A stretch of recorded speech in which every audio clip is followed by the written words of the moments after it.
ನಿಮ್ಮ ಕೈಬರಹ ನಿಮ್ಮ ವ್ಯಕ್ತಿತ್ವದ ಬಗ್ಗೆ ರಹಸ್ಯ ಹೇಳುತ್ತದೆಯಾ?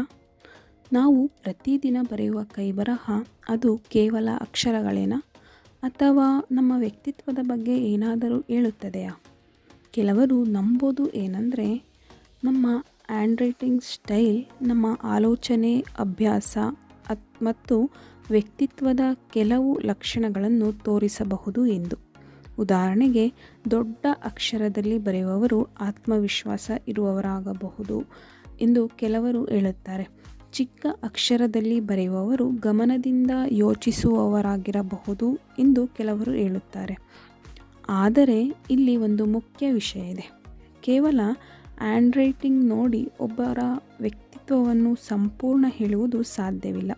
ಏಕೆಂದರೆ ವ್ಯಕ್ತಿತ್ವ ಅಂದರೆ ಅನುಭವ, ಪರಿಸ್ಥಿತಿ ಮತ್ತು ಜೀವನದ ಅನೇಕ ವಿಷಯಗಳಿಂದ ರೂಪುಗೊಳ್ಳುತ್ತದೆ.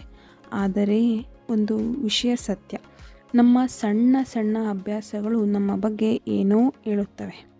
ಕೆಲವೊಮ್ಮೆ ನಮ್ಮ ಕೈಬರಹ ಕೇವಲ ಬರಹ ಅಲ್ಲ, ಅದು ನಮ್ಮ ವ್ಯಕ್ತಿತ್ವದ ಒಂದು ಚಿಕ್ಕ ಕಿಟಕಿ ಆಗಿರಬಹುದು.